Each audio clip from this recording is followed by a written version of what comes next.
We're at Snappy Tomato Pizza. Time for Skyhawk Talk with Coach Jason Simpson. Jason, I have to say that I spent more time with you last week than we've ever spent together. I know. Turn that up just a little bit. Okay, hold on. Yeah, we need to turn it up completely. Okay, there you go. Are we good now? I know. That was a long week. Yeah. Went out on Thursday. They may be back. There we go. Went out on Thursday, and Skyhawks came back Saturday after the game trip to Idaho.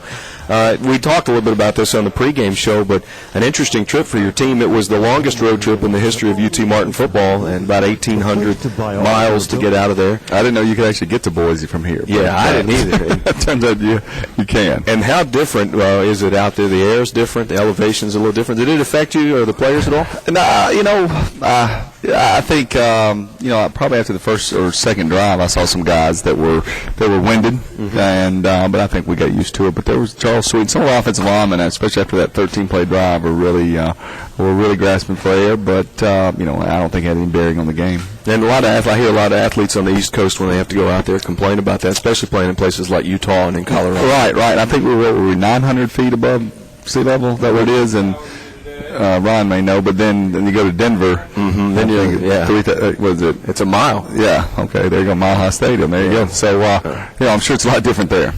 Coach, going out there, you knew Boise was a good team, one of the top teams in the country, and it certainly was going to be a difficult task to play them. But just to be there, as we talked on the pregame show, they're one of the teams in the country that has marketed themselves as good as any team with the blue turf and with their fan support. We certainly saw that. Well, they really have, and that's the winningest team, winningest program in Division I football since the year 2000. So for 13 years they've won the most games, and to see with what they've done it with, I mean that's a program that was an FCS program up until '96, I believe. But it's in a town of 250,000, and the surrounding is maybe another 200,000, maybe. But not a lot of other stuff going on. No, yeah, exactly. No pro teams. Right. So you basically got to like the outdoors and to for your entertainment. And it's just really kind of remarkable. I wish I would have had time to talk to the different, vice chancellors and different people in the athletic administration, because, that is, we actually dressed in their locker room that was last year's locker room, and now they've got a new facility that's state-of-the-art, and it looks like your SECs, but it's not as big. It's not. And but their last year's locker rooms were talking to head coach, Coach Peterson, and he was a very nice man, very cordial. Enjoyed my conversations with him. They just had outgrown it, and it was probably it was probably equal to probably a MAC or Conference USA school, what they were working out of. And to be able to go and beat Georgia and some of the big wins they've done, and it was very impressed by just for the last 13 years the growth of their program. It's interesting too in talking to some of their fans and their radio play-by-play announcer.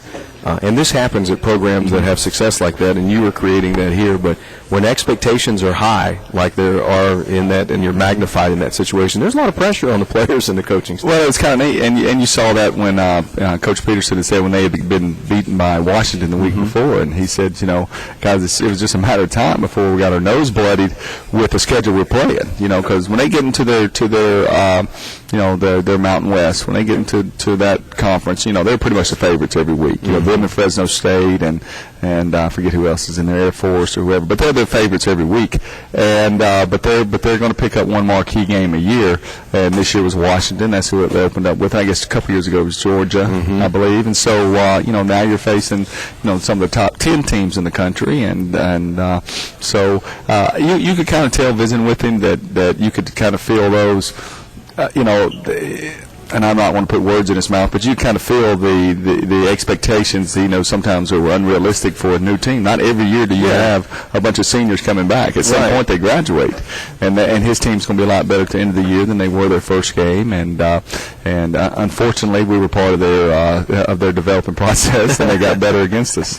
I have to ask you this, I guess, as a coach. You don't have to answer it, but I think it would be frustrating if you were a coach to deal with the Fairweather fans who only supported your program when things were going well, because there are those fans who are with you through thick and thin. And right. Those are the ones that... Right. Well, no, and first of all, I value everybody will buy a ticket, and everybody's going to Sky. I value. Okay. And good answer. Well, I kid, with my family and friends too, because there's times, there's been a couple times we may have lost a home game to East Kentucky, or it was a tight game. We lost it, and it got back to me. One of the fans left the stadium and said, We had that game and we blew it, and I'm so tired of us losing the big game.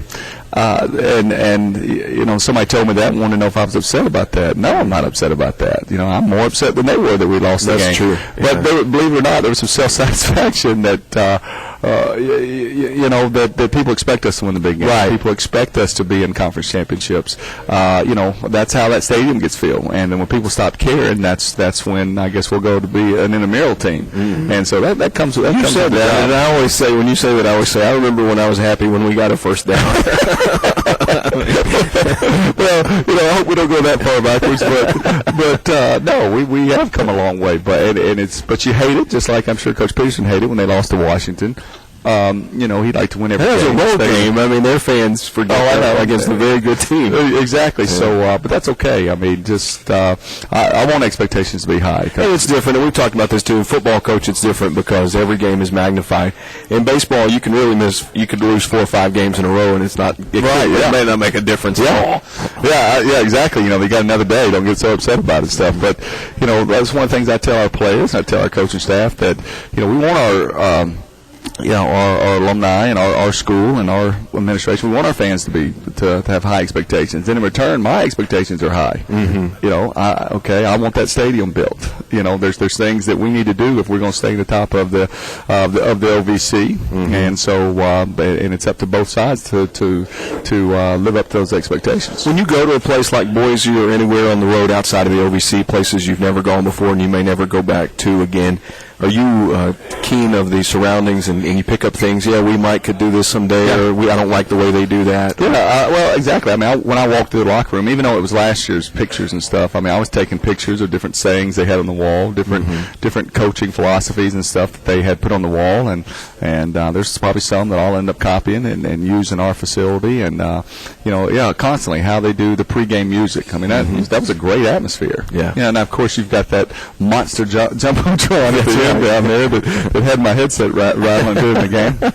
But they needed that, and the coaches and the players, I'm sure the media would tell you that they needed to improve their game day atmosphere, because in order to put 36,000 in that stadium, they had to continue to make it a great atmosphere. Because they're not always getting Georgia or Washington to come in there and play.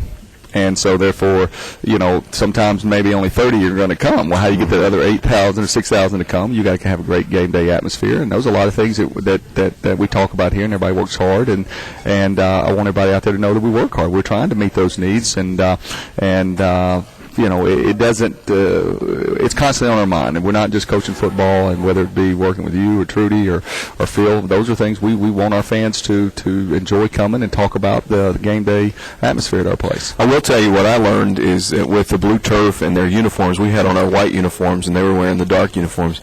Those numbers were tough to see. Yes, I just watched the tape again for the 4th time. Oh, so you agree with that? You can't. I mean, you can't hardly even see our white on that turf. I mean, it's very difficult. And it was kind of neat talking to their head coach, and I said, well, how did the gray come about? He said, well, you knew that the NCAA stopped us from wearing the blue on blue. He said, so we came up with some gray ones. The kids like it, and it's like camouflage. Exactly.